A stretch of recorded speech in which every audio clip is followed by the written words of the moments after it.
Good morning, everyone. Welcome back to Java programming class. In this class, let us discuss about static keyword and this keyword. So, static keyword with examples.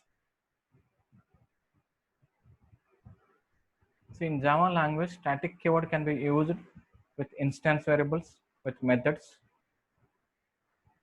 So, we can have a static block in the class and nested classes. Nested classes means nothing but if you write a class inside another class, the inner class we can call it as a nested class. Okay, class inside another class. When I had a class inside another class, that class can be made static.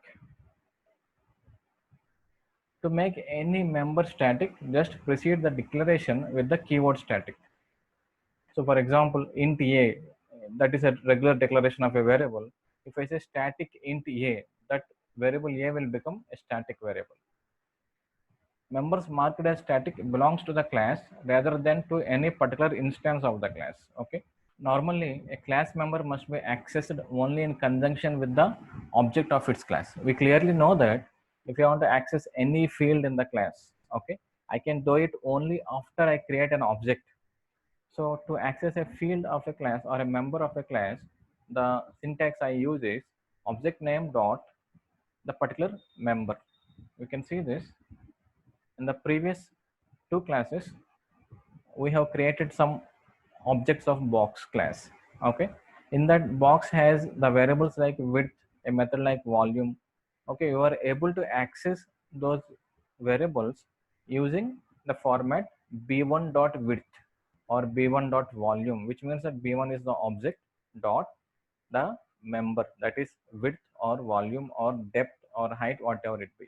Okay, that is how you access normal variables or normal methods which are not static. I just mean normal means I just mean that they are not static. When a member is declared as static, okay, it can be accessed before the object is created. So it is not necessary to access the static member using the same format like object name dot static variable. That is not necessary. So I can access the static members using class name dot static member. Okay, so you can see the syntax there, class name dot member. For example, if there is a static member in our box, okay, then I can access it using box dot static member because box is the class name. So I need not create an object to access the static members. Most common example of a static member is our main method.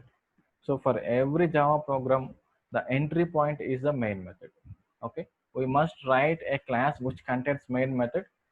JVM starts executing our application from the main method, and the syntax what we are following for the main method is public static void main, and we are passing string arguments.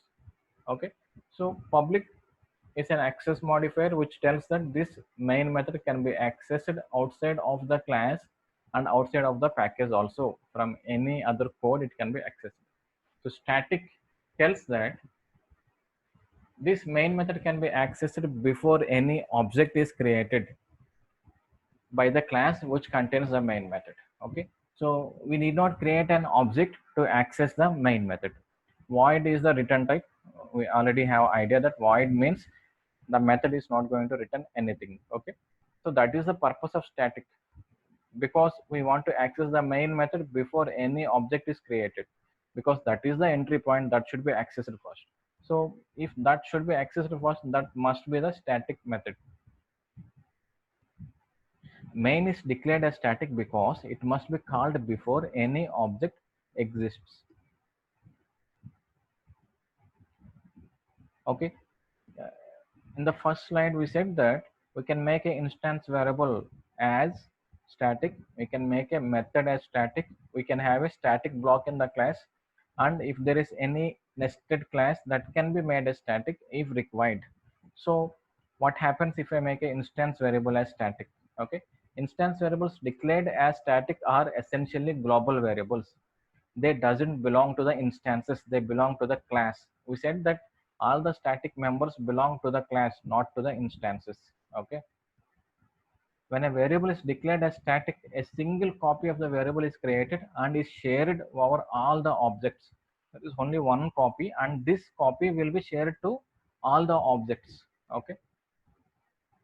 Instance variable, if it is a regular instance variable which is not static, then one instance is created, I mean one copy of the variable is created per every instance. If I have 10 objects, and there will be 10 width, depth and height variables. Okay, for every instance its own width, height and depth will be there.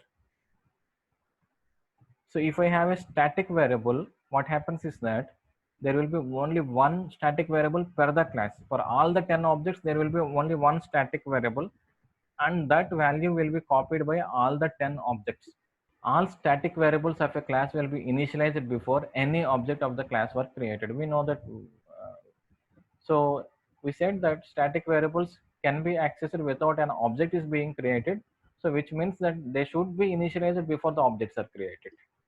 All static variables of a class will be initialized before any object of the class is created. Static methods. Okay, we discussed about static variables. Static variables, to declare a static variable, just precede the declaration of the variable with the static keyword, just like static int a. When we have a static variable, that variable is treated as a global variable, and that particular static variable will be having only one copy, and that copy will be shared by all the objects. This is something we should remember about the static variables. Now let us discuss about static methods. A static method means behavior not dependent on instance variables. Okay, so no instance or object is required to run a static method. So as we said that if I had a static method, I can run it directly as class name dot method name. I need not use object name dot method name. Okay, and while you define a static method, what happens is that we are not going to make use of any of the instance variables. So that is what we are telling, that a static method means a behavior that is not dependent on instance variables. Okay, static methods won't make use of the instance variables. That is one thing we should remember. Methods declared as static have several restrictions. They can only call other static methods. They cannot call other methods which are non-static. They cannot use other variables which are non-static, which are not static. They must access static data only. That is another point we should remember. A static method can access only static data. They cannot refer to this or super in any way. Okay, we will learn about this and super very shortly, but remember that there are two keywords, this and super, and these cannot be used in static methods. Static block. A static block is executed exactly once when the class is first loaded. So static block is something which will execute immediately when the class is loaded. Okay, one main use case of a static block is to initialize static variables. The purpose of the static block, or why we use a static block, is to initialize the static variables, and that was the syntax for static block. Okay, I can use the keyword static, then just open the curly brace, write your code, close the curly brace. That block will be treated as a static block which will be executed only once. Assume that I had an expression to be calculated and that result should be assigned to a static variable, then I can simply do it in the static block. That expression will be calculated before any object of the class is created. Okay, this is about static keyword. So let us look at the use of static keyword using a program. Okay, so I created a file static main.java. Let me create the class static main. Okay, let me create, I just want to create static variable and initialize it with some value. I'm creating another static variable b. I'm not initializing it.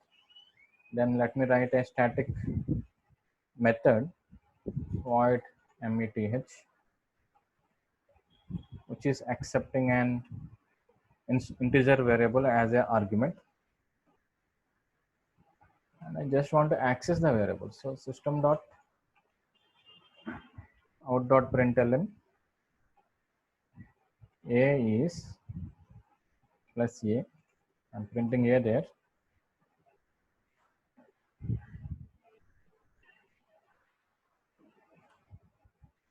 Then I'm trying to print B. B is plus B.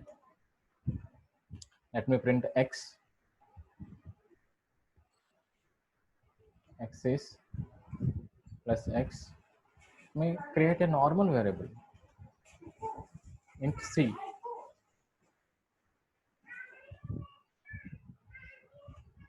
So here we are telling that C is, yes, we are also trying to print this. Okay.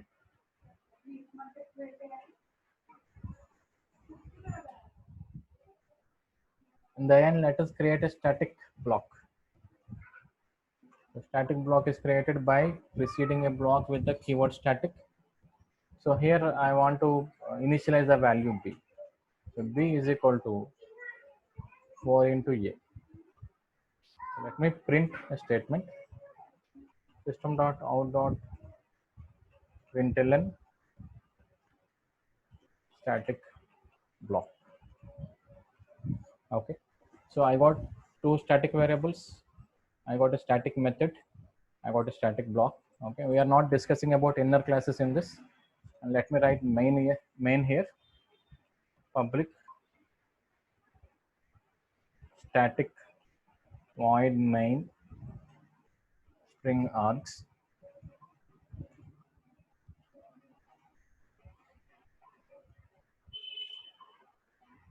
I'm just calling the method meth 5, nothing more. Okay. So when I try to run this, so let us assume what will happen. We know that a static method cannot access an instance variable. So there should be an error raised because of this statement. That is one thing we clearly know. Then this is a static variable, it will run. This is a static variable and it is not initialized. If I run this method, what will happen? Okay. Will it be initialized? That is, will the static block be running first or will the static method be called first? What will happen? We have to see. Okay. Let me run this particular program. So here I am telling Java C static main dot Java. So it clearly says there is an error. Error is non-static variable C cannot be referenced from static context. So static variable C, C plus. Okay, that was the error. That is as we expected it. So I just commented it. Okay, save and run it again. Let me compile. Java C static main dot Java. There is no error now. Java static main. Let me look at the output. You can see static block. This statement is printed first, which means that this block is executed first. After this block is executed, only then we can see that the method is called. Static method is called after that. So these values are printed here without any problem. B is initialized to 20. A is 5. We said A into 4. That is B is initialized to 20. Okay, this is a simple example for using static variables, static method, and also static block. Pass your good comments and encourage us.